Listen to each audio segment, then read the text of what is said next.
We are trying to max out all muscle tissue that this frame can hold before we go into a prep.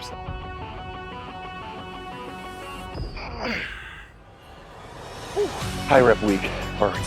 Don't take the failure rep, meaning don't attempt the rep that you know you're not actually going to complete. Now, as with most gym equipment, not exactly built for 6'7", so we're gonna have a rep of a squat just getting into the damn machine. Hey John, you're a big, manly, 6'7", 330-pound bodybuilder. What are you doing on the booty girl single leg glute kickback? Well, it turns out these machines that have been stigmatized for women are phenomenal glute builders.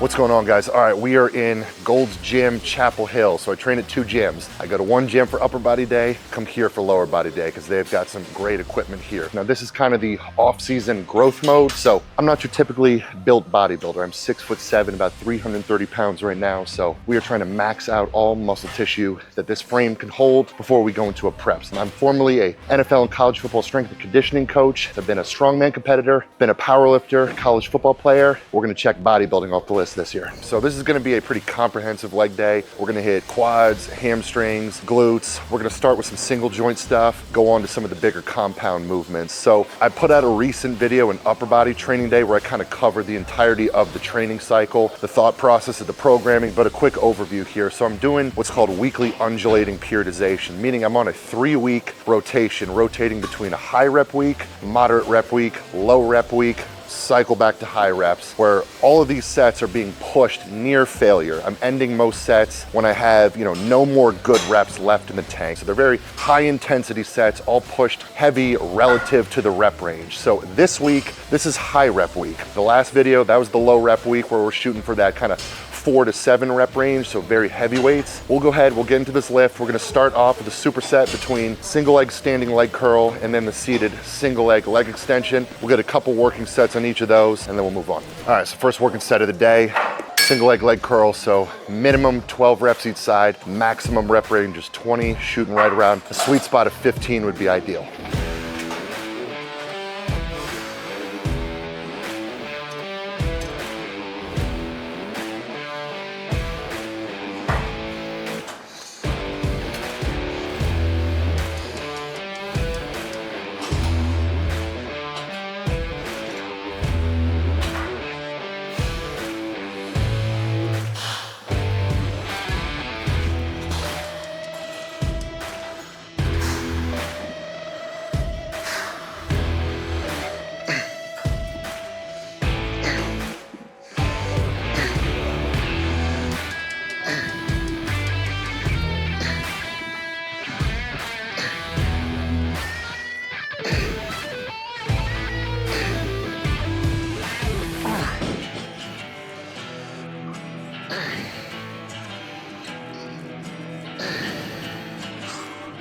So for most of my training career, I've always had a really thorough, comprehensive warm-up, movement prep, mobility, prehab, and all that stuff. As I've gotten a little bit older and into more of this bodybuilding stuff, I'll be honest, my warm-up these days is I come in and I just start with the exercise that I'm starting with. Start light, do a set of 10, set of 8, set of 6, set of 4, and then get into the working sets. But for the most part these days, warm-up is very minimalist. If I have something I need to address mobility-wise, low back, something I might throw in a little bit of corrective work, but for the most part, I like to come in, just hit the first exercise, start light, work my way up to a working weight.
High rep week burns. One thing that sucks about single leg training is you get done with one side, then you remember you gotta do the other side. One set down on each, got one more. Leg curl, leg extension. The knees will be pumped with blood by then, loosened up, and then we'll go on to our first compound exercise from there. So sometimes I like to start off with the single joint stuff, kind of get the joint a little bit pre-fatigued, lots of blood flow to the area. So by the time I get to the big, heavy compound movement, which, you know, inherently a little bit dangerous, it's gonna be heavier loading. By then I'm really warmed up. I'll have to use a little bit less weight because of pre-fatigue from this stuff. So it just kind of helps keep you a little bit safer, especially as you start to get really strong over the course of your career. And then, you know, it's just a little bit less systemically taxing when you're not having to use the super heavy weights on the compound movements because you're, again, pre-fatigued from the less systemically taxing single joint exercises. Boring stuff's over. Now we're gonna get into some of the fun stuff. Gonna move on to the leg press, and then from there, we'll go to another squat variation, and then start getting into some of the posterior chain work. All right, so we're gonna go over to the Arsenal leg press. So now there's gonna be a little bit of a mobility demand because I wanna get a ton of range of motion on my squat pattern. So I'm gonna throw the heel raised Olympic shoes on. Now, fun fact, these are 11 years old. I've been rocking these bad boys since I was in college back in 2015. So they've seen better days, but old faithful right here. So I'm gonna throw these on, gonna put the knee sleeves on, get a little bit of warmth and compression around the joint, and we're gonna load this up, get after it.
Okay, got a good 15 reps here. So the long journey of stripping all the plates off, and we're gonna move on to the next squat variation. Another one all-out working set. Conditioning's getting pushed today. That's the main challenge of the high rep week. Okay, so again, I'm 6'7", I have very long legs, so putting on enough mass on the legs, fill out the frame for a bodybuilding stage is an uphill battle for me right now. So I'm really emphasizing heavy, deep knee flexion. So trying to get as much of a range of motion as possible on my leg presses, squat variations, really trying to maximize quad growth. So that is the primary focus of this entire off-season growth phase. So intra-workout shake here, keeping the carbs flowing, aminos, creatine, electrolytes, so staying fueled, staying energized with this, as always. If you follow me, you know I'm huge on the intra-workout nutrition.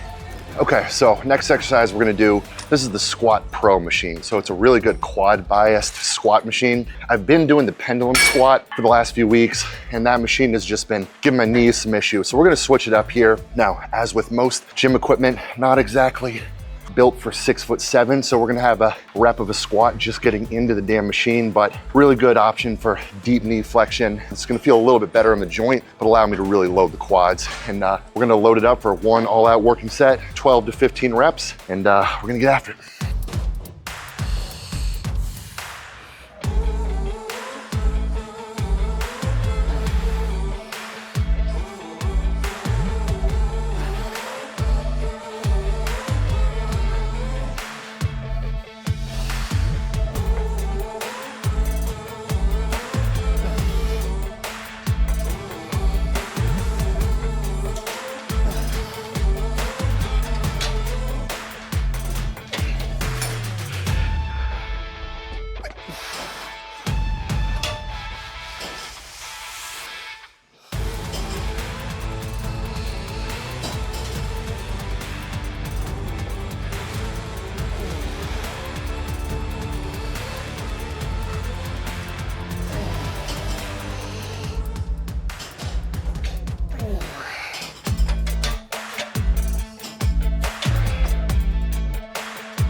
Okay, so 6 plates aside, 10 reps. So we kind of overshot the weight. Ideally, a 10 repper would be more the moderate rep week. New machine, first crack at it, so kind of a rookie mistake. I'd usually rather err on the side of going a little too light and getting more reps, but we'll take 10 reps, good set, great stimulus for the quads, so just good data for us next week. We'll know how to dial the weights in. Okay, so quads are done, so we're moving on to hamstrings and glutes. So we're gonna get 2 sets on the seated leg curl, again, shooting for 12 to 15 reps. 2 sets here, 1 set on the glute kickback. We'll finish up with one of my favorite hamstring exercises that a lot of you have probably never seen before. It's a machine called the inverse leg curl. So we'll get there in a minute, but for now, I'm gonna load this up and get after it.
Don't take the failure rep, meaning don't attempt the rep that you know you're not actually going to complete. Very low return on investment. You don't get much of a stimulus, but you get a ton of additional fatigue when you are attempting those reps that you're actually getting stuck on and failing. So 11 reps, a little bit short of the goal, but that just gives me something to beat next week, or when I cycle back to this high rep a week rather. That's another point I forgot to mention that I talked about in the last training video. Every set, every working set, in the notes of my phone, or if you're cooler than me, you got a good leather-bound notebook that you bring in, logging. What was the exercise? What was the weight that was used? How many reps did I hit it for? So when I cycle back to this workout next, I know exactly objectively what I need to beat to continue progressing. So I put a post on my Instagram featuring one of these recently. I didn't realize a lot of people are unaware of what this is. So this is a gym pin. So if you have a machine at your gym that doesn't go heavy enough, you're too strong for it, you can use the entire stack and that's not enough. You can use one of these bad boys. Just put it in the stack. Then you can put a plate on top of it. Like that, and just throw a clip on. Now the pin itself weighs like 10 pounds. Add a 25 on, that's an additional 35 pounds of weight. And you know, you can fit a few 25s, or depending on the machine, 45-pound plates on there. So you take the loading capacity of any machine and increase it by a significant amount. Okay, so moving on. We're gonna train glutes here. So some of you may be seeing this and wondering, hey John, you're a big, manly, 6'7", 330-pound bodybuilder. What are you doing on the booty girl single leg glute kickback? Well, it turns out these machines that have been stigmatized for women are phenomenal glute builders. So a couple exercises that I love that I think are kind of demonized would be the hip adduction or hip abduction machine, you know, the good girl, bad girl machines. You want to directly train your adductors, you want to directly train your lateral glutes, phenomenal machines to use. You want to build up a big posterior chain, build strong glutes, which contribute heavily to your lower body mass and your lower body strength and power. Directly train your glutes, hip thrusts, or something like a single leg kickback. So really good machine to directly target the glute max. So we're gonna get in this. One set, pushing near failure on both sides. We're gonna hit one more hamstring exercise after that and get out of here.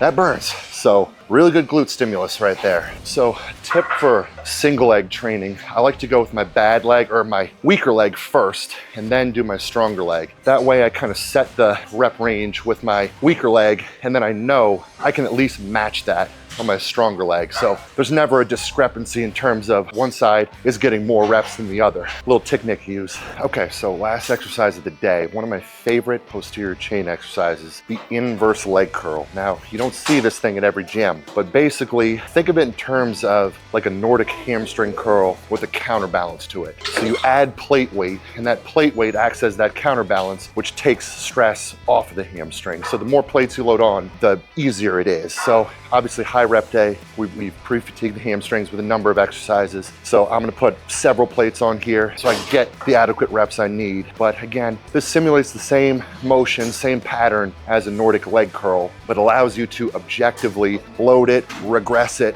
progress it compared to simply using your body weight or a band for assistance with a traditional Nordic.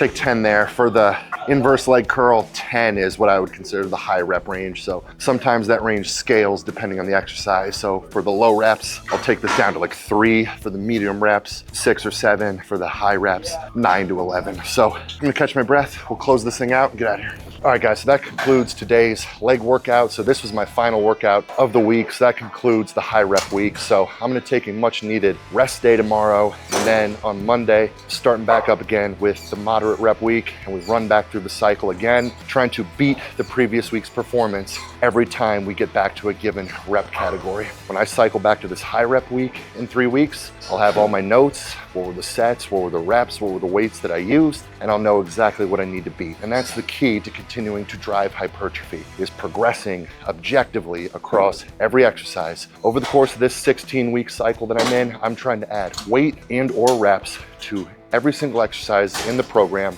across all 3 different rep schemes. If I accomplish that in conjunction with the diet adherence operating in the background to facilitate the growth, we will add a ton of lean tissue. So speaking of food, that is the real job. As you know, if you've seen some of my full day of eating videos, and I dropped one recently, go check that video out. I take you through a full day of eating on a training day where I'm eating about 7,500 calories. That is the real hard work for me. So I'm gonna do a little bit of stretching, catch my breath, bring myself back down to Zen mode, and then head out to the car, eat my post-workout meal, get a ton of carbs in, head home, prepare the next meal just so I can be ready for my final meal tonight as I do all my client work and get on some dad and husband duty. So anyway, guys, hope you're liking the content. If you are, do me a favor, hit that subscribe button, like, drop a comment, let me know what you guys want to see. Appreciate you guys as always.